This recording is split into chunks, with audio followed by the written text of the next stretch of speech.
Can you see now? Yep. Okay. Okay, thank you, Mohan. Let me do the setup.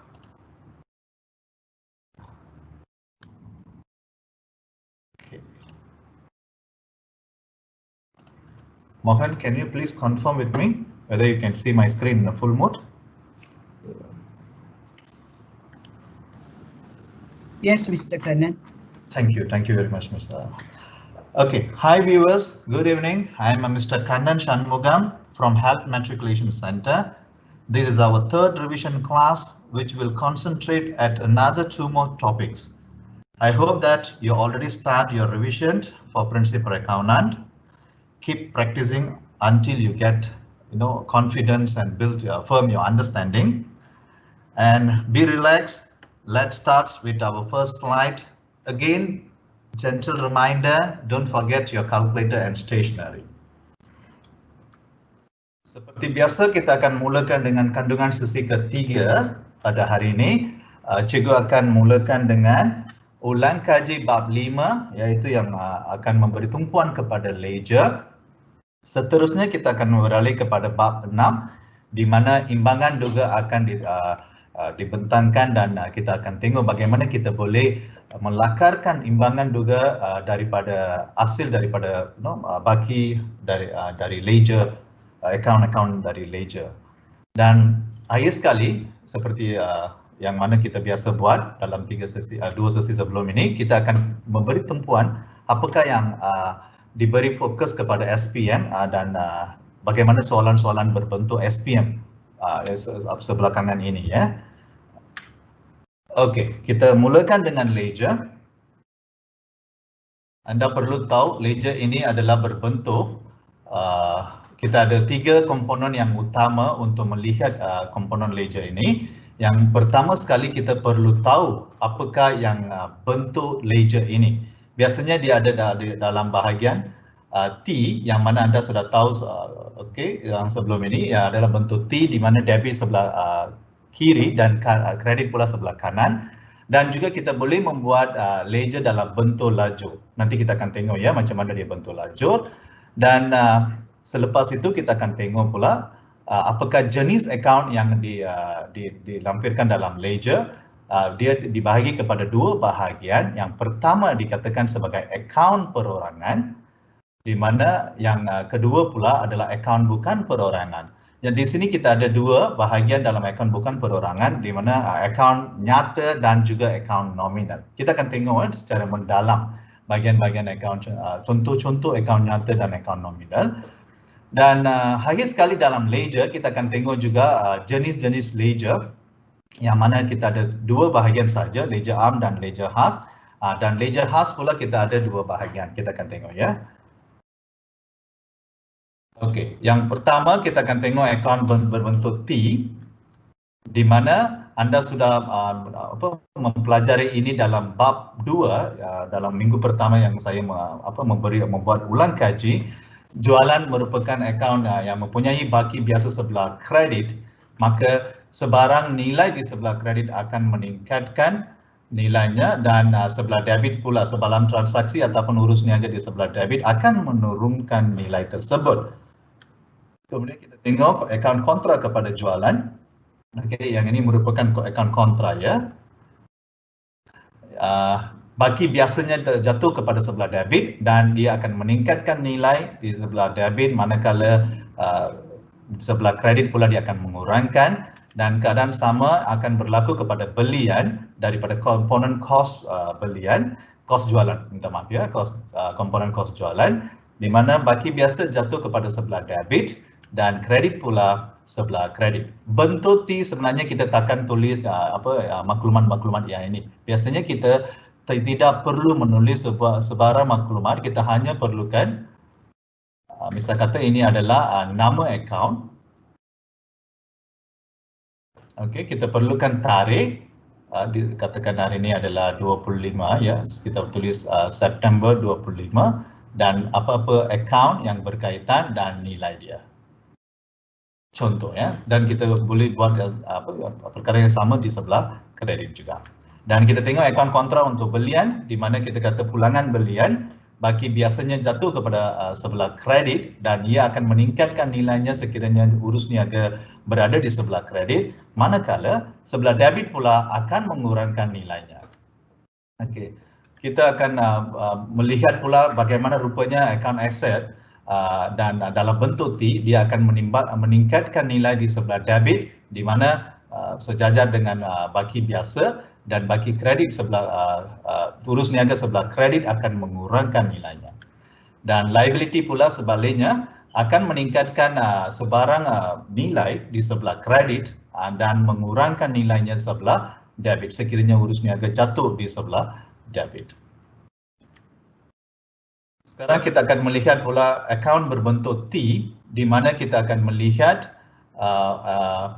dari sudut equity pemilik. Equity maksudnya dari sudut equity pemilik, dan kita ada modal yang sebenarnya dia mengikut sebelah kredit dan sebarang nilai di sebelah debit akan mengurangkan, dan ambilan pula kita akan ambilan adalah merupakan akaun kontra kepada modal, maka kita akan meningkatkan nilai urus niaga sekiranya ia jatuh kepada sebelah debit dan sebaliknya akan mengurangkan di sebelah kredit.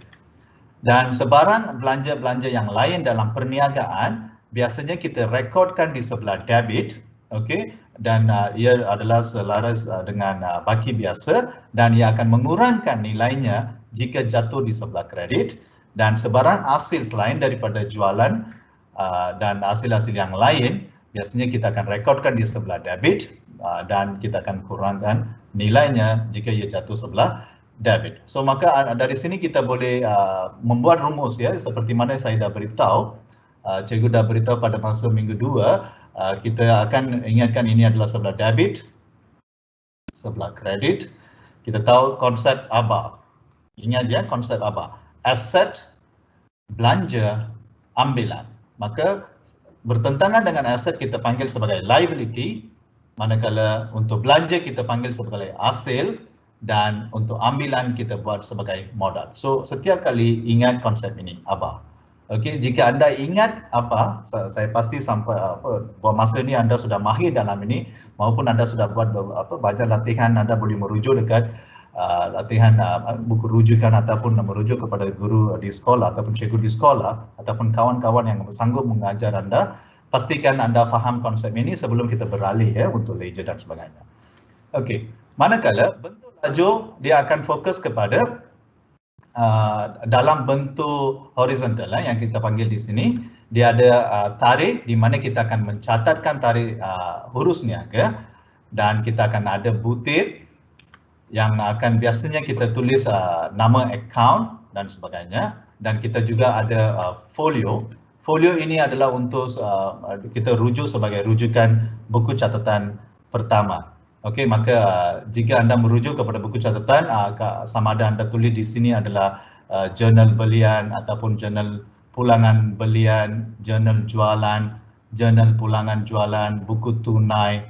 Kadang kita tulis juga sebarang jika ada sebarang urusnya yang berkaitan dengan kontrak.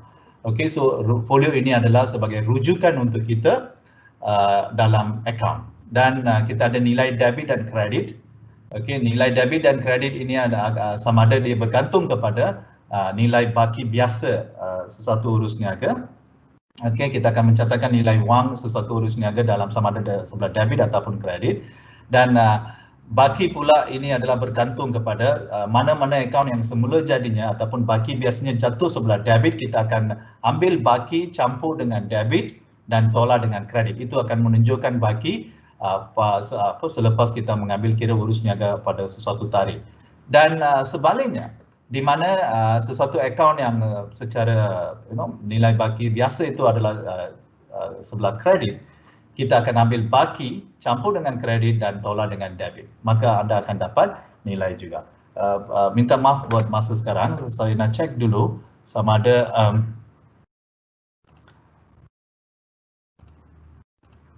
minta maaf ya.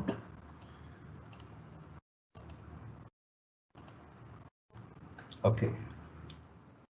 Anda boleh nampak maklumat yang kita bincangkan tadi ya.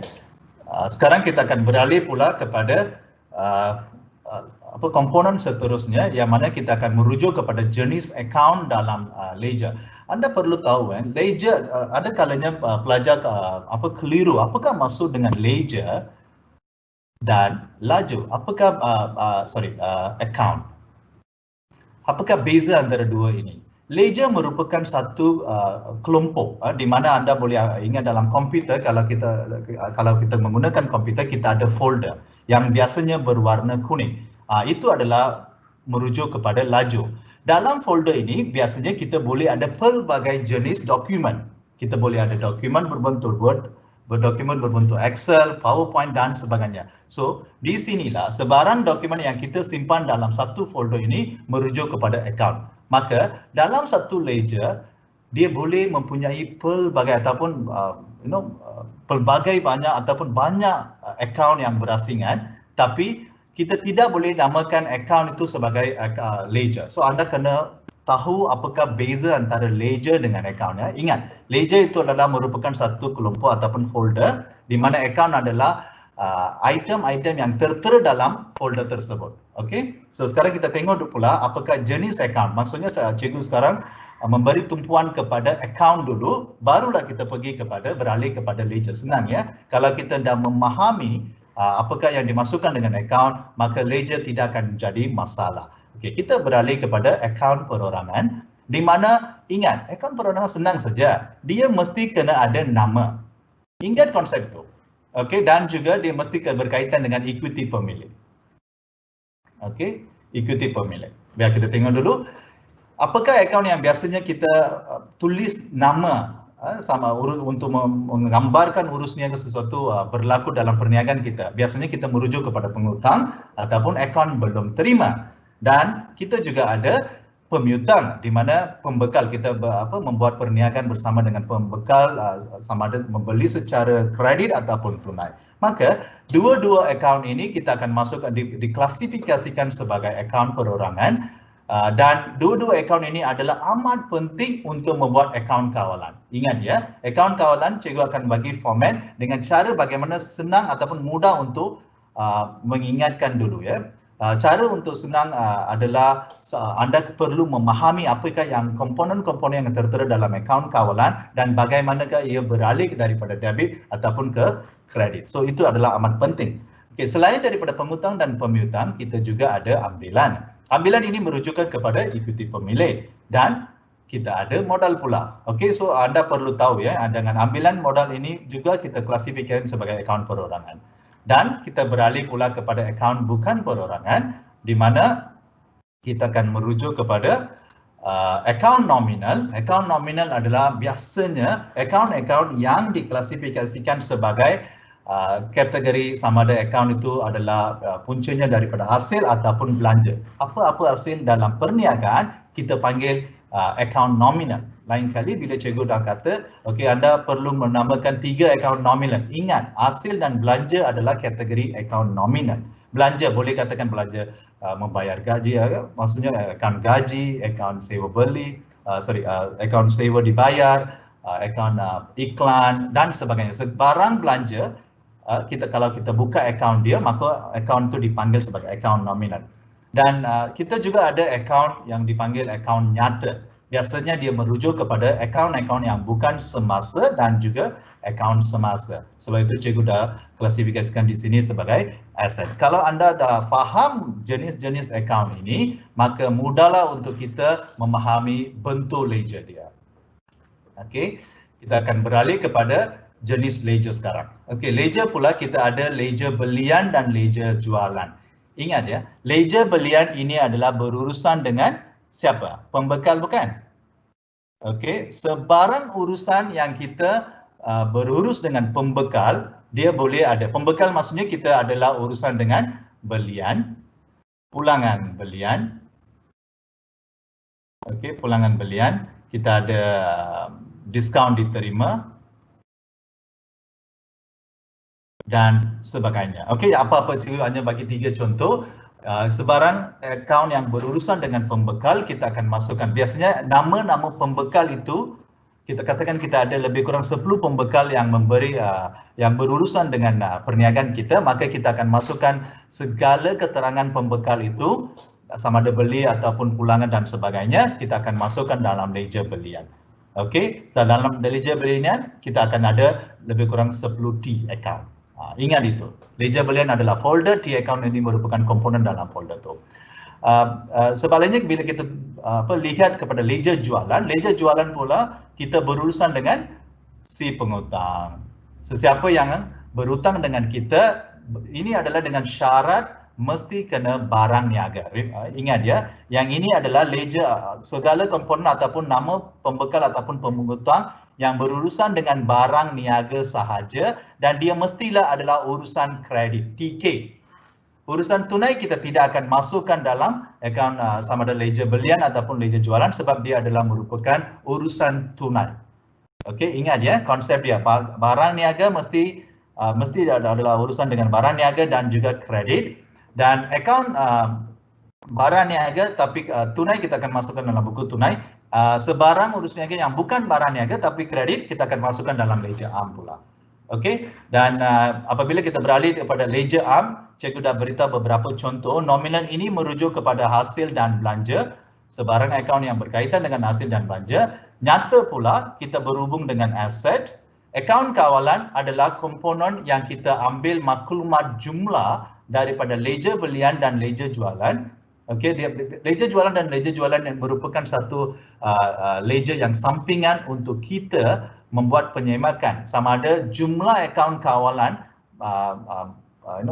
akaun belum terima dan akaun belum bayar adalah sama atau tidak. Dia mesti kena sama. Di sini kita ada 10 orang pembekal dan jumlah pembekal ini katakan dari sudut pembelian, kalau katakan setiap orang ini adalah 1,000, dia mesti kena dapat 10,000. Bukan?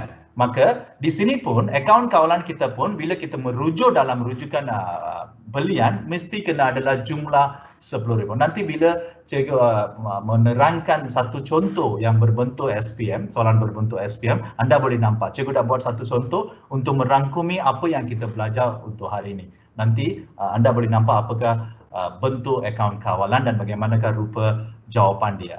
Okey. Dan akaun modal dan akaun ambilan anda tidak ada apa-apa masalah sebab ini adalah merujuk kepada ekuiti pemilik. Maka inilah saja jenis ledger yang anda perlu fahamkan. Ingat, yang ledger khas ini berurusan dengan barang niaga dan kredit. Selain daripada itu, masukkan saja dalam ledger am. Itu adalah satu cara yang paling senang. Tak perlu fikir sama ada bagaimana kita nak agihkan sama ada dia adalah ledger am ataupun ledger khas, asalkan dia adalah barang niaga dan kredit dan dia ada pembekal, maksudnya nama pembekal itu awak kena masukkan dalam ledger belian, di mana kalau sekiranya pengutang anda masukkan dalam akaun belum terima, ledger jualan. Okey. Cikgu dah kata bagaimana akaun kawalan ini boleh memberi kesan kepada ledger am disebabkan bila kita nak buat, ini adalah amat penting ya, bila kita nak buat imbangan duga, okey, bila kita nak buat imbangan duga, kita akan ambil semua baki-baki daripada ledger am sahaja. Kita tidak akan ambil sebarang baki daripada ledger khas. Maka jika kita tidak ada sebarang maklumat daripada ledger khas tu dipindahkan ke ledger am, anda tidak boleh mendapatkan imbangan duga yang seimbang. Sebab itu anda perlukan, saya bagi satu contoh. Di sini ada ledger ABT di mana pengutang H adalah 1,000 baki dia, di sini adalah 1,200 dan di sini katakan 800. So jumlah di sini adalah ini adalah dari sudut jualannya, dari sudut jualan. Okey. Lebih kurang 2,000. Okey. Kalau biasa bila kita rakamkan urus niaga kredit, kita akan masukkan TK, kita akan masukkan akaun belum terima dan kita akan masukkan sebelah jualan. Okey, akaun jualan adalah item daripada ledger am, so tidak ada masalah. So dia akan ada, kita kena ingat bagaimana catatan bergu itu berkesan ya. So jualan di sini kita ada sebelah kredit, okey, kita ada sebelah kredit 2,000. Okey, sini adalah kredit, sini adalah debit. Sekarang komponen dalam debit itu adalah tertera dalam akaun ataupun ledger khas di mana ledger jualan. Bagaimana kita nak pindahkan maklumat itu ke sini? Sebab itulah kita perlukan akaun belum terima. Maka di sini akaun belum terima, kita akan jumlahkan semua nilai ini. Okey, kita akan tuliskan sebagai akaun belum terima adalah 2,000. Maka kita akan bawa nilai itu ke sini, kita tulis akaun belum terima 2,000. Barulah kita boleh menyelesaikan usaha untuk mengimbangkan imbangan duga kita. Okey, ingat ya. Sebab anda tidak boleh tuliskan senarai nama pengutang di imbangan duga. Kalau katakan anda ada 1,000 pengutang, bagaimana anda nak tuliskan semua? Itu yang jadi masalah. Okey, sama juga kepada akaun belum bayar, di mana kita berurusan dengan akaun pemiutang, sebarang maklumat yang berkaitan dengan pemiutang secara individu, kita akan gabungkan pada hujung tempoh perakaunan, sama ada bulanan ataupun dalam tahunan, kita akan gabungkan dan kita akan bawa nilai jumlah itu dan dia akan tertera dalam akaun belum bayar. Dan anda sudah tahu akaun nyata dan akaun nominal biasanya kita akan mengalih merekodkan di dalam ledger am. Okey, sekarang kita tengok bagaimanakah kita kena rekodkan dalam akaun kawalan belum terima. Akaun kawalan belum terima, pengutang ini adalah merujuk kepada baki biasa sebelah debit, tapi di sini pula kenapa boleh ada baki sebelah kredit? Ini dia, apabila pengutang sudah selesaikan segala hutang yang dia berurusan dengan kita, tetapi selepas itu katakan dia ada memberi pulangan jualan. Selepas dia selesaikan segala bayaran, barulah dia pulangkan barang. So maka itulah jadinya contoh-contoh ataupun kita beri diskaun diberi kepada pengutang selepas dia selesaikan segala hutangnya, maka itu boleh menjadi baki sebelah kredit. Dan kita akan tengok jualan. Sekarang urusan yang pertama kita akan lihat adalah jualan. Jualan pergi sebelah debit. So bagaimana cikgu saya nak dapatkan maklumat ini? Bagaimana saya boleh dapatkan sama ada jualan itu akan pergi sebelah debit ataupun sebelah kredit? Senang saja. Ingat, kalau jualan kredit, bagaimana kita melukis akaun lakaran jawapan kita? Kita akan tulis jualan di sebelah bawah.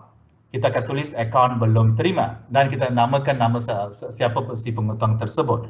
Di sini pula cikgu akan bagi satu petunjuk. Sekiranya dia adalah sebelah ABD, sebelah debit, anda tukar sajalah. Okey, ini akan menjadi akaun kawalan. Maka di akaun kawalan, jualan ini akan berada di sebelah debit. Okey, kita tengok pula pulangan jualan. Okey, kita ikut konsep yang sama. Okey, kita akan tengok konsep yang sama.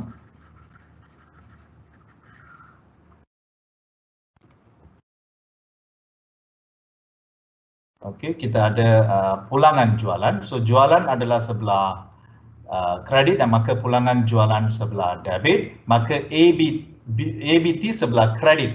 Di sini kita akan tuliskan sebagai akaun kawalan pengutang ataupun ABT. So dia akan pergi sebelah kredit pula. So cara yang sama kita akan gunakan. Bank, apabila si pengutang membayar kepada kita, kita menerima duit. So debit bank, kredit ABT. So sebelah kredit pula kita kena ada bank. Okey, jika cek yang diberikan oleh si pengutang itu adalah cek tidak talayan oleh bank, maka itu diklasifikasikan sebagai cek tak laku. Kita akan kontrakan situasi ini. Okey, so bagaimana kita buat? Kita akan pulangkan cek itu, so kita buat kontra, so kita akan debitkan ABT. So dia akan jadi sebelah sana. Diskaun diberi.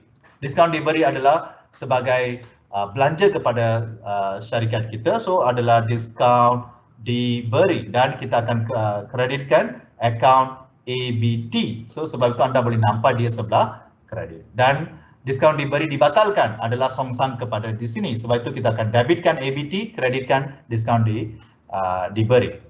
Jika utang lapo, okey, utang lapo merupakan belanja bagi syarikat kita. Utang lapo saya pasti anda tahu apa itu maksud dengan utang lapo, di mana si pengutang itu tidak boleh membayar ataupun disebabkan oleh sama ada muflis ataupun meninggal dan sebagainya, maka kita akan membawa akaun jualan tersebut itu kita akan klasifikasikan sebagai utang lapo dan ini akan menjadi belanja kepada syarikat. Maka kita debitkan utang lapo dan kreditkan ABT. So ABT sebelah kredit pula. Maka akaun kawalan pun sebelah kredit.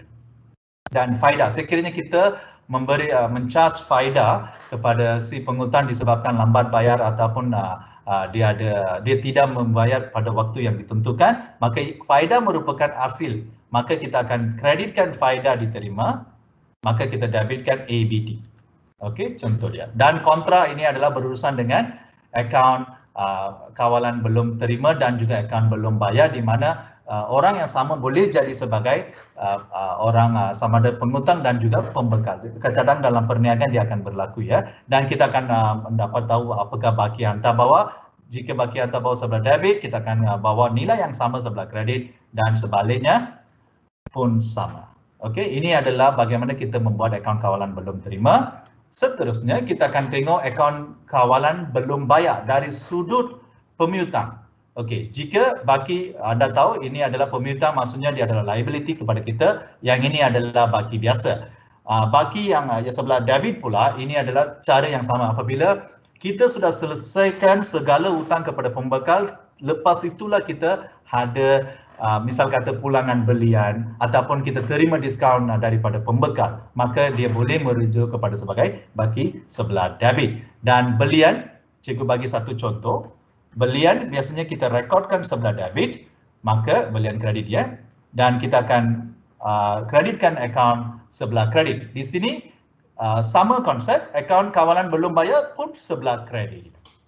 Jika belian sebelah kredit, pulangan belian sepatutnya sebelah debit. Dan jika kita membayar kepada pembekal, okey, duit kita keluar bank dan ABB belum bayar ya, so dia akan jadi sebelah debit.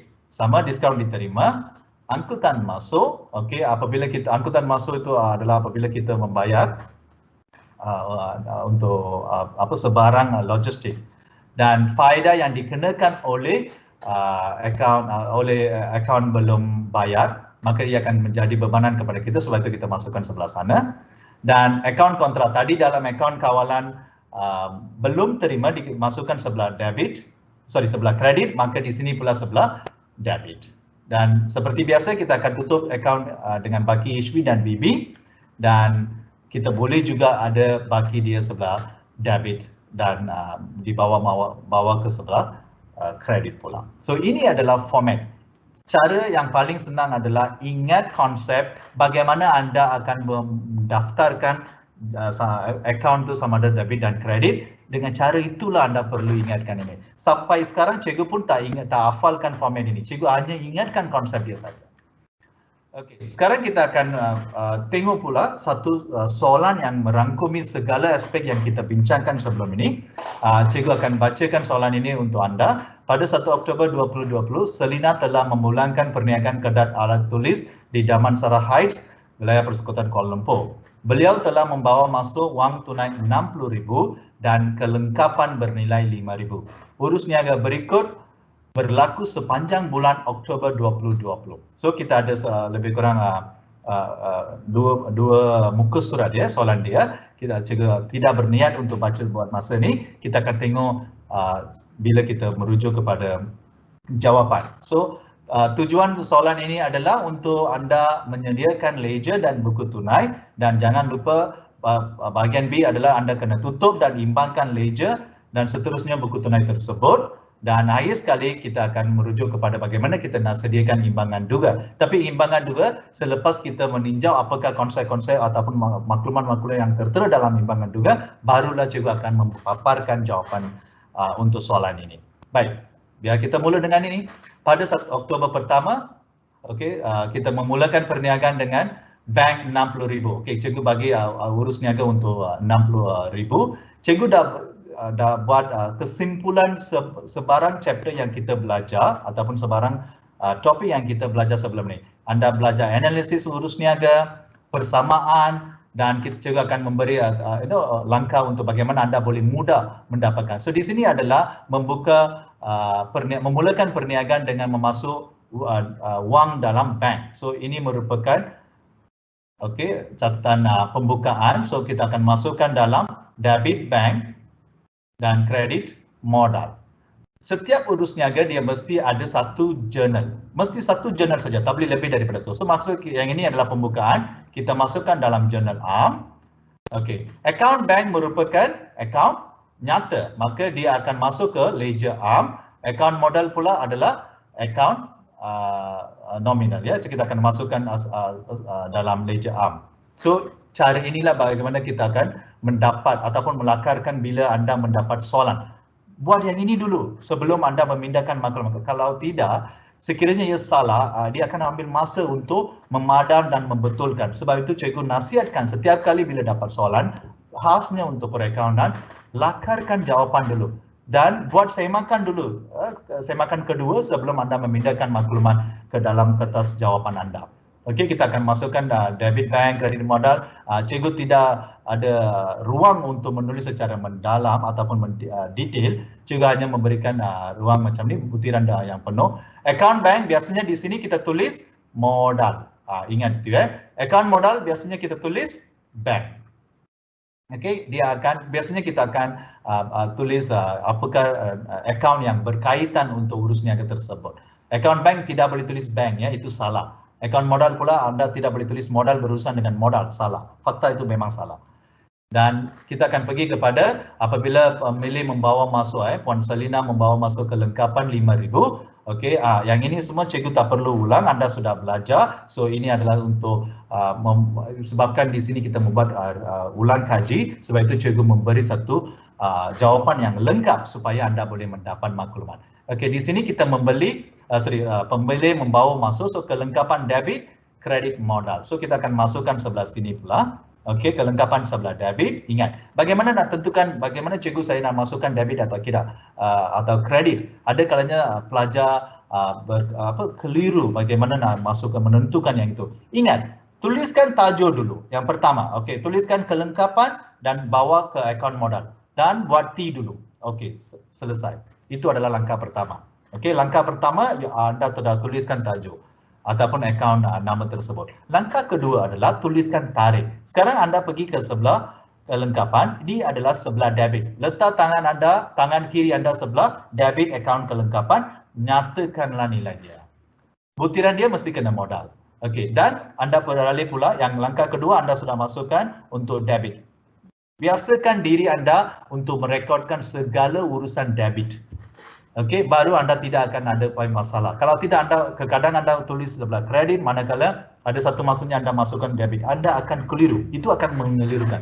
Sebab itu cikgu nasihatkan agar anda mulakan dengan debit, sebarang catatan sebelah debit dan diikuti dengan sebelah kredit. Dan anda pergi pula sebelah kredit, akaun modal, bawalah tangan kanan dengan pen ataupun pensel, tuliskanlah sebelah kredit. Itu dia. Paling senang. Akaun adalah satu subjek yang paling senang sebab dia tidak mengelirukan.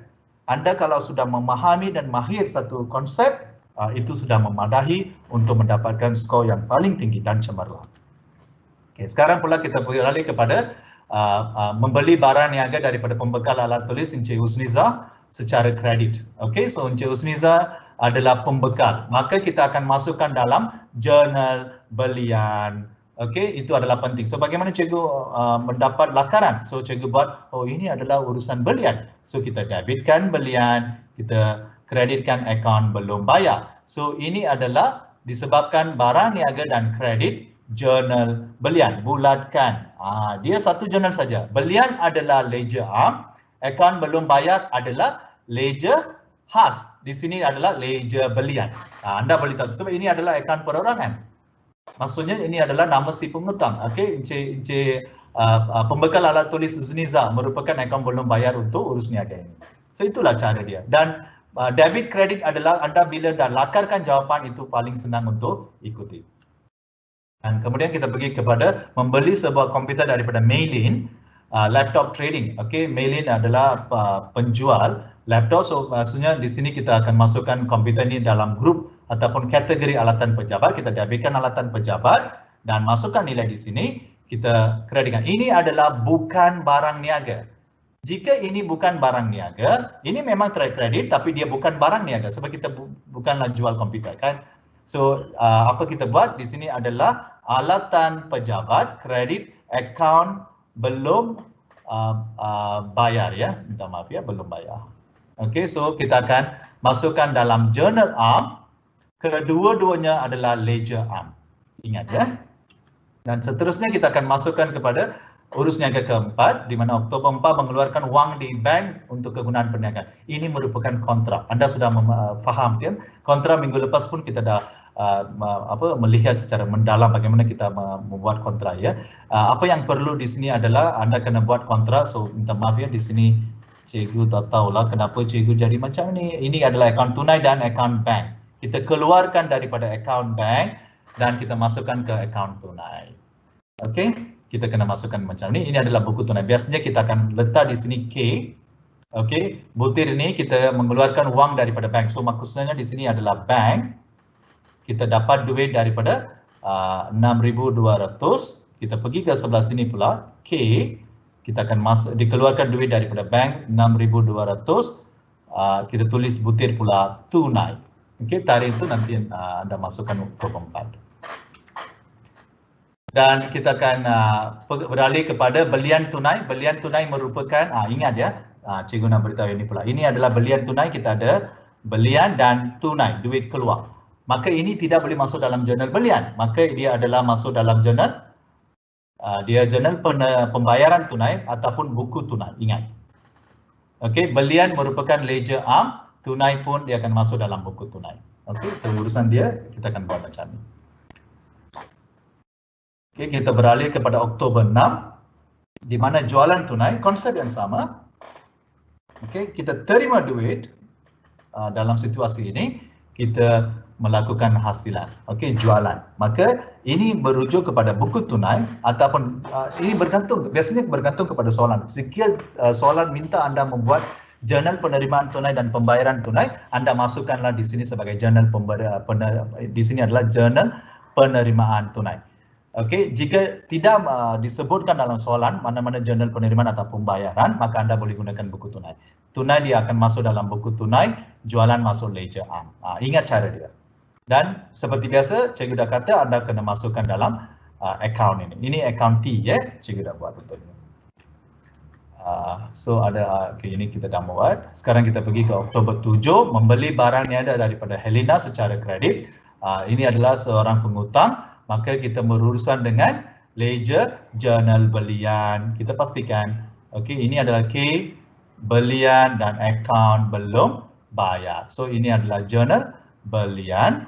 Belian merujuk kepada ledger am, akaun belum bayar ini adalah Helena, maka kita masukkan dalam ledger belian. Okey, lepas tu kita pindahkan maklumat itu kepada ledger.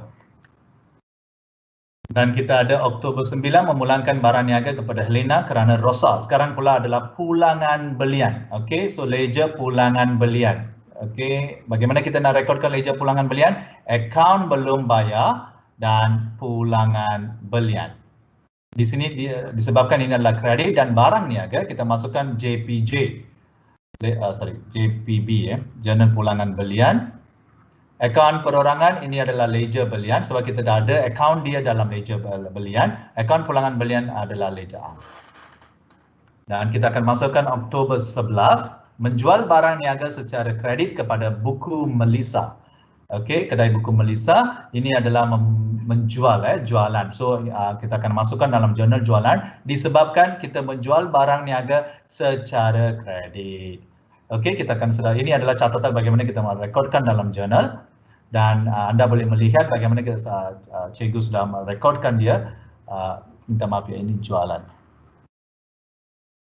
Okey, kita akan masukkan dalam akaun jualan. Seterusnya kita akan beralih kepada menyelesaikan hutang kepada pembekal alat tulis Uzniza dengan cek. Sekarang pula kita membayar cek kepada pembekal kita, Encik Uzniza. Okey, bagaimana kita nak rekodkan? Kalau anda melihat dia ada urusan urusan duit keluar ya, bank, dan kita mendapat diskaun diterima, dan ini adalah berurusan dengan akaun belum bayar. Maka ini adalah buku tunai. Okey, jurnal dia buku tunai. Akaun belum bayar kita akan masukkan dalam akaun ledger belian. Kedua-dua ini akan masuk dalam ledger am. Okey, cara kita merekodkan bagaimana nilai dia akan berubah dan adakah dia memenuhi persamaan perakaunan, anda boleh buat saya makan kemudian ya. Okey, dan seterusnya kita akan melihat bagaimana catatan berguru apabila pemilik mengambil alat tulis untuk kegunaan peribadi. So ini adalah ambilan, kita debitkan, maaf ya, kita debitkan ambilan, kita kreditkan belian. Okey, so belian ini akan berkurangan, dari mana ambilan pula akan meningkat ataupun bertambah. So ini adalah cara yang betul. So kita akan debitkan akaun ambilan, kita akan kreditkan akaun belian. Seterusnya membayar sewa kedai dengan cek, 1/4 daripadanya merupakan sewa kediaman. So sewa kediaman maksud merujuk kepada peribadi. Maka daripada jumlah nilai tersebut kita kena agihkan berapakah yang diklasifikasikan dalam nilai di grup dalam peribadi ya. Sebab itu kita ambilkan 1/4 darab dengan 3.600 kita dapat 900. So 900 ini akan jadi ambilan di mana selebihnya akan dimasukkan dalam akaun sewa dibayar. Okey, so cara dia kita akan buat dengan catatan bergu. Di sini kita akan ada 3 akaun yang merujuk. So satu adalah akaun sewa dibayar sebagai akaun nominal belanja ya. Akaun bank daripada buku tunai dan juga kita ada akaun nominal yang satu lagi adalah akaun ambilan. Dan seterusnya kita akan merujuk kepada urus niaga yang terakhir tak silap saya, membayar gaji pekerja dengan tunai. Okey, maka ini adalah urus niaga tunai, so kita bayar bank, kita bayar untuk gaji. Maka ini adalah merujuk kepada buku tunai, gaji adalah ledger arm, buku tunai adalah bank adalah buku tunai, item daripada buku tunai. Maka kita masukkan dalam sini account bank. Okey, so kita akan masukkan dalam sini. Cikgu ini sengaja buat kesilapan agar anda boleh mengenal pasti adakah apa yang ditulis di sini adalah betul atau tidak. Sebab itu anda mesti kena peka. Jangan sekali-sekala orang kata ambil saja apa yang diberikan. Okey, anda kena perhatikan sama ada konsep itu betul ataupun anda boleh fahamkan dulu. Sekiranya ada apa-apa kesilapan ataupun pembetulan perlu dilakukan, anda perlu bersuara untuk membuat tindakan seterusnya lah. Okey, so di sini anda boleh nampak ya, cikgu dah buat lebih kurang 3 pembetulan sewaktu cikgu membuat ulang kaji. Okey, sekarang kita akan tengok bagaimanakah jawapan penuh yang kita buat tadi untuk semua akaun itu, disebabkan kita adalah menggunakan satu persatu, kita melihat satu persatu. Sekarang cikgu dah gabungkan semua urus niaga itu, cikgu dah masukkan dalam bentuk jawapan ya. Yang pertama itu cikgu dah ada buku tunai. Kalau anda perhatikan di sini ada kontra dan juga cikgu telah menutup akaun tersebut dan kita boleh dapat baki hantar bawah. So baki-baki inilah yang paling penting untuk kita membuat imbangan juga kemudian. Okey, ini pula adalah akaun-akaun yang tertera dalam ledger arm. Bila anda melihat di sini, anda boleh nampak akaun modal. Anda sebenarnya itu bergantung ya. Kadang-kadang soalan akan memberi maklumat penuh, so anda tak perlu tulis. Jika perlu anda boleh tulis.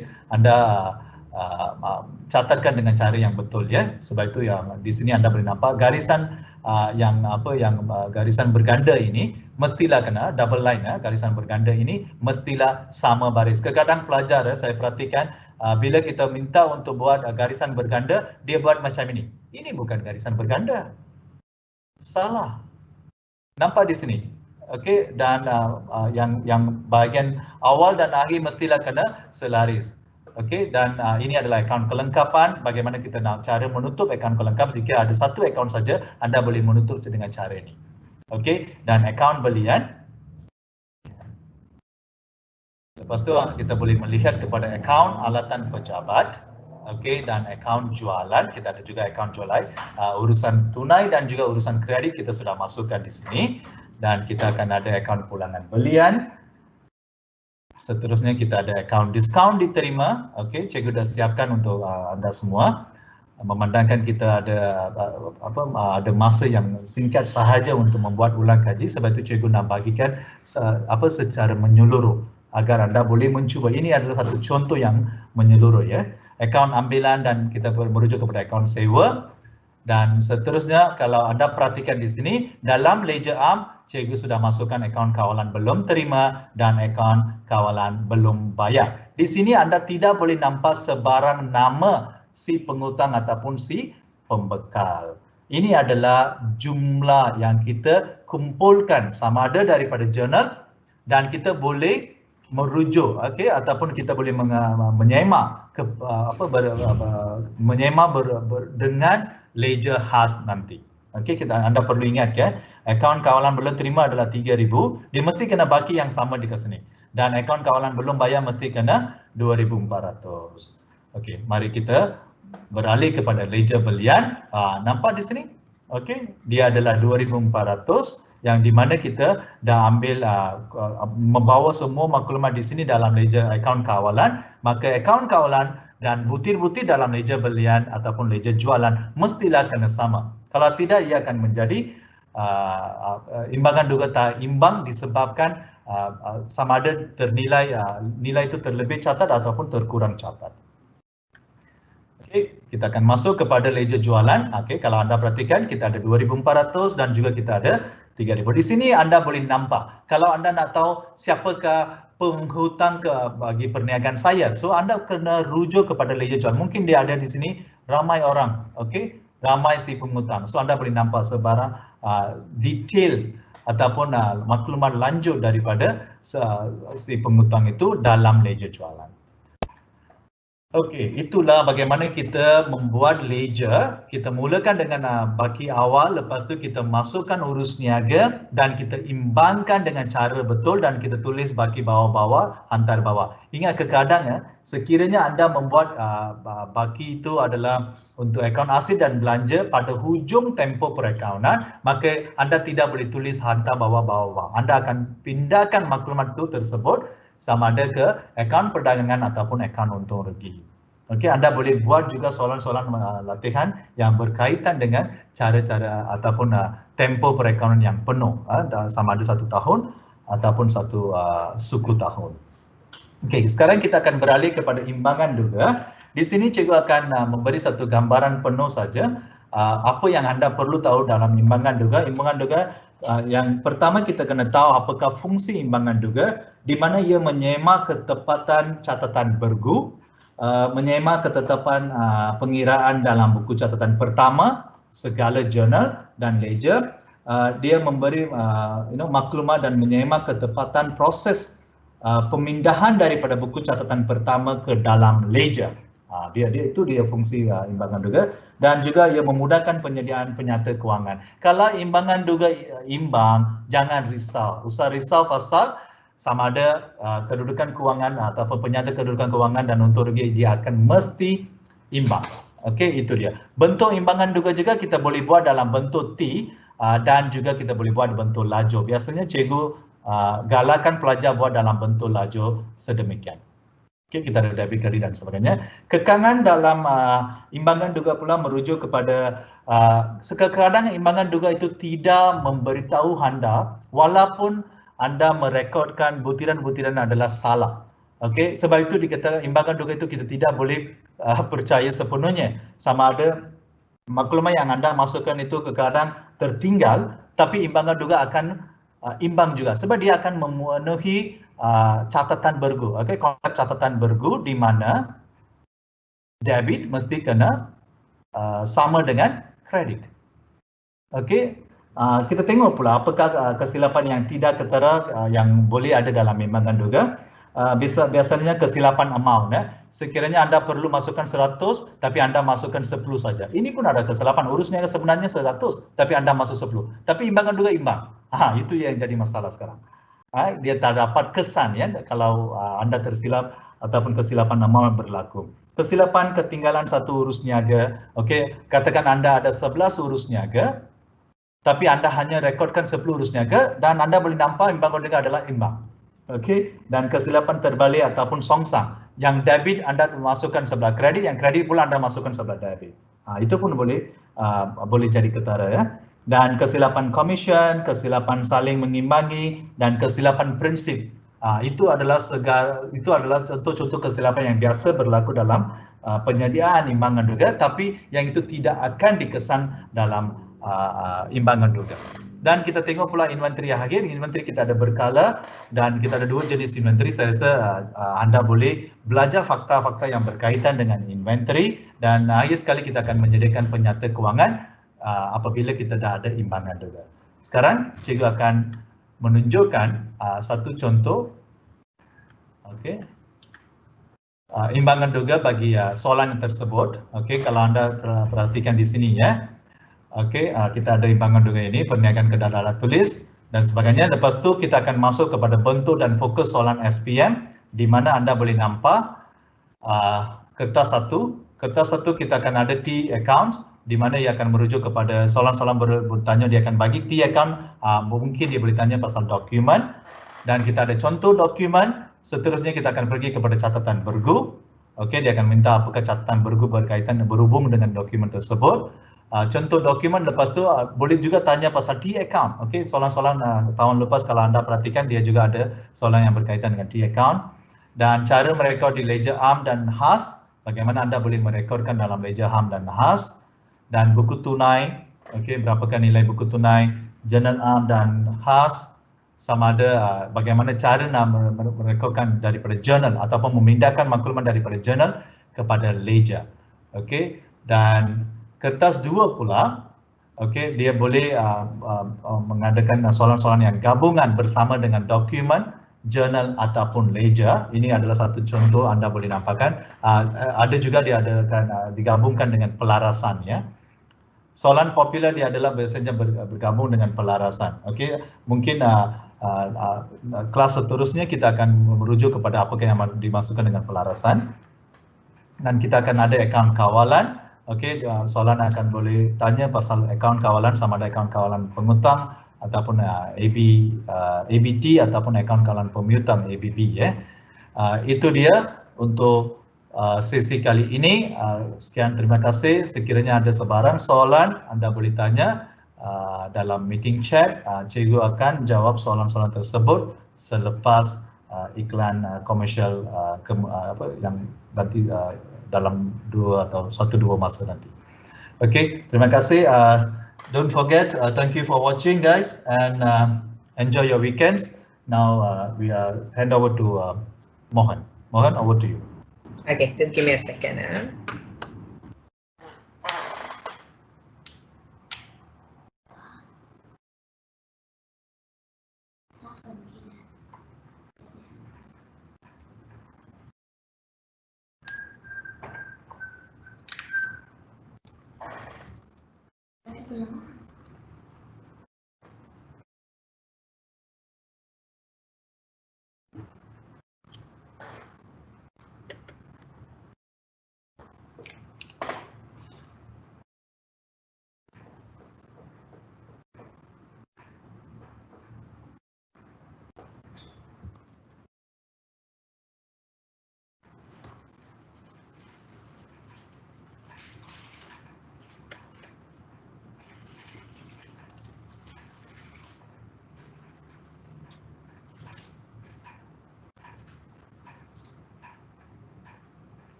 my name is Mardiana, and I'm a Help ADP alumni. I transferred to the United States in fall of 2018, and today I'm going to be answering some questions from Help University. So let's dive right into it. So I transferred to the University of Central Oklahoma, which is in the state of Oklahoma, and my major is professional media. The next question is, the city I'm living in is called the city of Edmond. It's a small city. It's definitely not as busy, as lively, as chaotic as it is in KL. And me being a KL kid my whole life, it definitely took me some time to adapt to like a quieter, less chaotic lifestyle. But once I got past that, it's actually a really nice place to live. And the people are just so friendly. Everyone I've met in Edmond has just been nothing but kind and nice to me. I've always gotten help when I've needed any kind of help, and I've also never gotten any kind of racial discrimination. So yeah, I'm really grateful for that. The cost of living in Edmond is not as high as it would be in other states, just because Oklahoma in general isn't that expensive to live in. So, for example, some of my friends who are living in California or in New York, I know for a fact that the rent they're paying is 3 times the rent that I pay. So, and the space that I get is pretty decent. So I'm not complaining. So I'm not going to speak for the whole university, but I do love the department that I'm in, which is the professional media department in mass communication. So all of my professors have been really nice and really knowledgeable because all of them have been in their respective industries for years and years. And I have professors who are professional reporters. One of them is actually a professional reporter in Washington, D.C. And like media consultants, filmmakers, video producers, even like radio personalities, writers. So just they all have a lot of knowledge in what they do, and that really helps me to gain a lot of knowledge and insight as a student. And also I like that the class sizes aren't that big in my university. I've never been in like a huge lecture hall with 300 people where you don't know what's going on. All of my classes have been just quite like nice and intimate, about 15 to 20 people, 25 max. So whenever I've needed any kind of help, I could just go straight to my professor or talk to them in their office and just have a chat. So that's really nice. And I've also gotten to try many different things in my university, like film production, documentary filmmaking, broadcast news. I was a reporter, I did a podcast, like I've done a bit of everything. So I definitely learned what I like and what I don't like, and I'm thankful that I got those opportunities at the university. Honestly, I would say no, but I don't think there's any easy way to manage your expectations before you transfer, because adapting to a whole new country in itself is not easy. So everyone's adapting process is different, of course, but it's just something that everyone has to go through. There's no easy way to know what to expect because you'll know when you get there. So there's no easy way around it, in my opinion. It's just something that everyone has to do. My experience at Help was really good, actually. It was actually amazing. I wouldn't change anything. If I go back to 2017 right now, I wouldn't change anything about my ADP experience, because some of the people that I've met from day one, they're still some of my closest and best friends until today. So I'm really grateful that I met those people at ADP. And all the professors, lecturers, advisors, staff, just everyone at ADP is amazing. Shout out to them. Shout out to Miss 90. You guys are awesome. And thanks for making my transfer process so smooth and easy.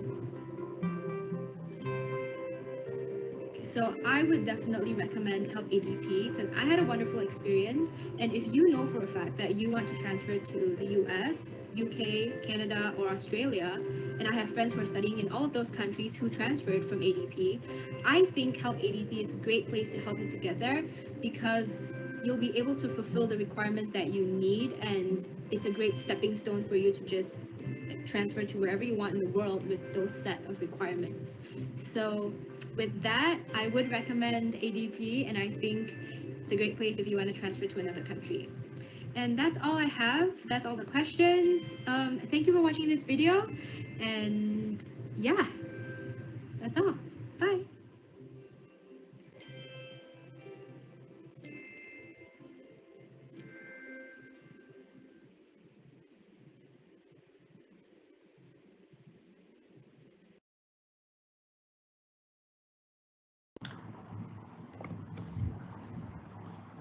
Thank you, Mr. Kannan. We definitely learned a lot. Hopefully, we all have a clear thought about this session.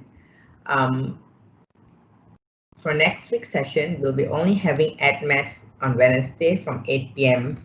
Anything do you want to say, Mr. Kannan, before we end? Yeah, there is one question regarding contra accounts. Can I go for explanation on that? Sure. Okay.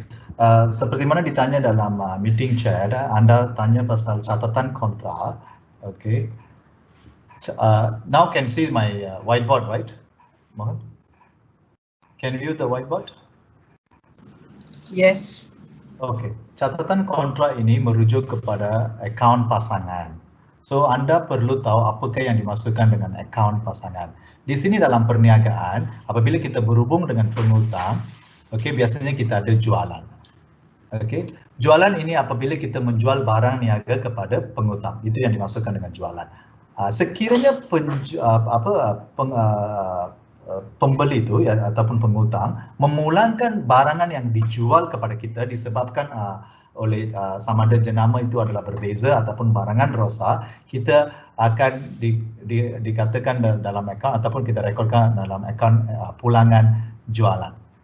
Okey, sekiranya kita masukkan dua-dua ini dalam satu aspek, okey, katakan cikgu buat akaun perdagangan dalam bentuk T, jualan adalah hasil kita letak di sini. Akaun pulangan jualan pula kita letak sebelah sini. Okey, sebab ini akan mengurangkan hutang si pengutang tersebut, ini akan menambahkan hutang si pengutang. Maka apa kita kena buat di sini adalah kita akan membawa akaun pulangan jualan. Ini adalah berurusan langsung kepada jualan. Sebab itu kita kena bawa akaun pulangan jualan ini kepada sini. Okey, maka kita akan menolakkan akaun pulangan jualan bersama dengan akaun jualan. Sebab itu kita panggil di sini adalah akaun kontra jualan ya. Okey, ini adalah satu yang akaun kontra berhubungan dengan pengutang, dan kita juga ada akaun yang berhubungan dengan pengutang lebih seperti akaun belum terima, kita akan menolak dengan peruntukan hutang ragu. Dalam akaun kita ada lebih kurang 5 saja akaun kontra. Kalau anda dah hafalkan akaun kontra ini dengan cara yang betul, saya rasa anda tidak akan hadapi masalah peruntukan hutang ragu. Dan jika kita merujuk kepada pemiutang, okey, pemiutang, saya rasa kita boleh beralih sikit.